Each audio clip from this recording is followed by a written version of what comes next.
Saya dari kelompok 2 ingin mempresentasikan tentang transportasi umum berbasis aplikasi.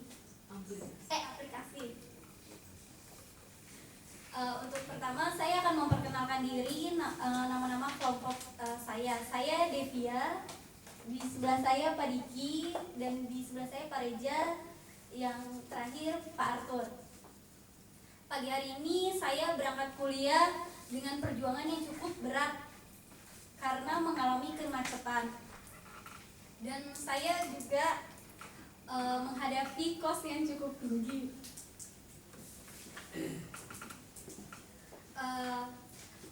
Ada nggak sih transportasi umum atau pribadi yang membuat kita tuh untuk misalkan pergi atau keluar tuh nyaman, terus juga dia bisa jemput kita ke rumah, atau kita membutuhkan transportasi yang aman bagi kita.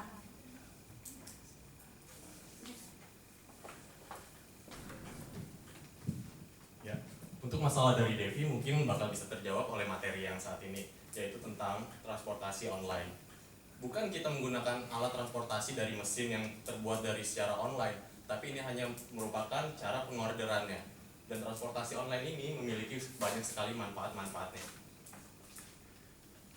Ya, tadi salah satu contoh-contohnya manfaat yang pasti dari kita manusia, yaitu yang kita pikirkan adalah kantong kita, dimana kantong kita itu pastinya jumlahnya juga terbatas setiap bulannya.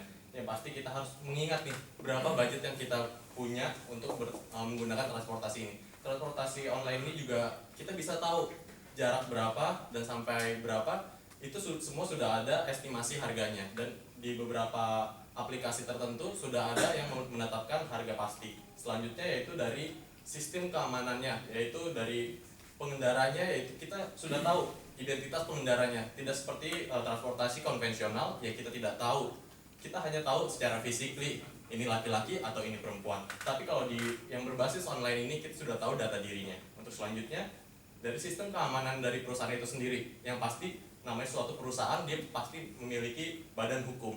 Meskipun kemarin belum memiliki badan hukum, tapi sekarang sudah ada kejelasan tentang badan hukum dari perusahaan transportasi berbasis online ini. Yang terakhir yaitu adalah yang kita inginkan untuk saat ini, yaitu karena banyaknya persaingan antar transportasi, baik transportasi umum yang diberikan oleh pemerintah maupun diberikan swasta.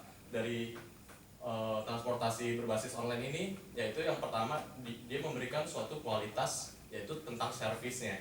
Dia memberikan pelayanan yang cukup baik dan SOP tentang servis yang baik. Dan dari transportasi online ini juga memiliki multifungsi, yaitu bisa mengantarkan makanan, memesan makanan, dan juga mengantarkan bukti-bukti penting. Meskipun begitu, mungkin masih banyak kontra yang ada, tapi pro-nya juga sangat kuat untuk transportasi ini. Dan ini juga merupakan salah satu yang diusung plat hijau, yaitu dari anak bangsa, yaitu salah satunya itu Gojek. Jadi kita harus terus meningkatkan salah satu karya anak bangsa. Ya, terima kasih.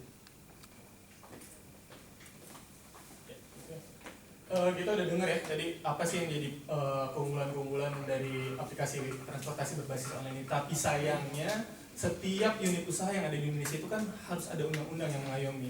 Sayangnya untuk aplikasi transportasi online ini ada beberapa pasal, ada pasal yang dilanggar, yaitu Undang-Undang Nomor 22 Tahun 2009 yang mengatur secara jelas teknis pelaksanaan soal transportasi. Kita lihat di pasal 138 ayat 3.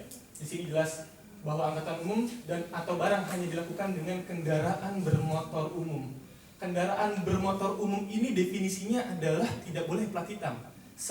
Kendaraan bermotor umum ini harus diregistrasi sebagai milik perusahaan, tidak boleh milik pribadi. Itu yang dilanggar pertama.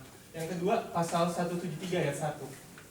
Perusahaan angkutan umum yang menyelenggarakan angkutan dan atau barang wajib memiliki izin penyelenggaraan angkutan. Seperti yang kita ketahui bahwa aplikasi transportasi berbasis online ini tidak memiliki izin untuk penyelenggaraan angkutan. Mereka hanya sebagai broker seperti itu. Nah, ini juga merupakan salah satu poin yang dilanggar aplikasi transportasi berbasis online ini.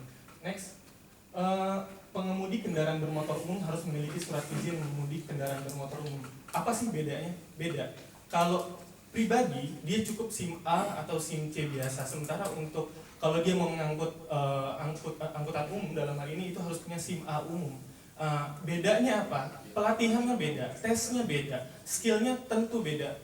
Kalau untuk dapat SIM A kita cukup datang ke Samsat, ikutin tes, selesai. Kalau untuk SIM A umum harus ada minimal berapa tahun mereka sudah punya pengalaman dalam menyetir seperti itu. Ini terkait tentang keselamatan, ini terkait tentang pelayanan di jalan. Seperti yang kita ketahui bahwa keselamatan bagi pelanggan sangat dibutuhkan. Kemudian juga berpotensi semakin menyuburkan praktek angkutan liar atau ilegal, sementara angkutan umum semakin tidak diminati. Iya benar. Sekarang kita tahu ya banyak banget orang demo-demo kemarin ini sempat kita dengar kan, demo Bluebird terhadap aplikasi transportasi online ini. Ya karena itu imbasnya adalah mereka yang masih menggunakan cara-cara konvensional akhirnya tergerus oleh teknologi yang baru ini. Ya, next. So, apa sih bahwa aplikasi transportasi online ini punya sisi negatif loh. Sisi negatif tidak cuma pro-nya aja. Sisi negatifnya apa? Yaitu tidak adanya SOP dalam melayani pelanggan. Tidak ada SOP dalam melayani pelanggan tuh begini. Kalau kita mau masuk Bluebird, kita pasti akan di training dulu bagaimana cara menyapa pelanggan, bagaimana kalau terjadi kecelakaan, bagaimana kalau terjadi tindakan kejahatan di jalan. Di aplikasi transportasi online ini kita cuma mendaftar, kemudian udah kita bisa tarik pelanggan di jalan. Tidak ada SOP yang jelas apa yang harus dilakukan dalam kasus-kasus tertentu. Mungkin secara umum general mereka semua sama, ya selamat siang Pak, buka pintu apa segala macam. Tapi dalam kasus-kasus tertentu seharusnya mereka dilatih untuk itu. Untuk kasus-kasus ya tadi yang seperti saya bilang, misalnya terjadi kecelakaan di jalan seperti itu. Keselamatan penumpang tidak dijamin perusahaan. Tadi kan sudah dibilang bahwa aplikasi transportasi berbasis online ini pribadi ya. Artinya kalau ada apa-apa di jalan, ya worst case-nya aja misalnya ternyata mereka punya niat jahat, nggak ketahuan.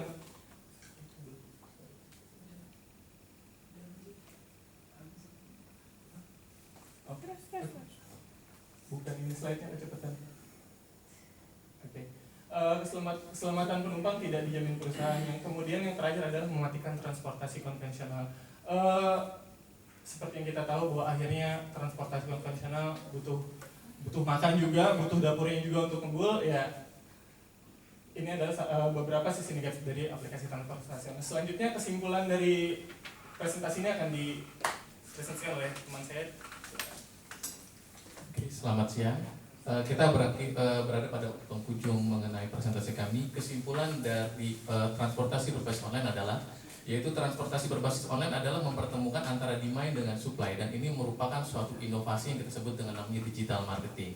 Terlepas dari pro dan kontra yang kita bahas tadi, tetapi ini merupakan salah satu solusi. Sehingga ketika solusi itu terjadi, digital marketing itu terjadi, kita akan berdampak pada satu payung hukum, akan berada satu langkah di belakang dari inovasi yang terjadi. Akhir kata kami dari kelompok 2 kami mengucapkan terima kasih, selamat siang dan sampai jumpa kembali.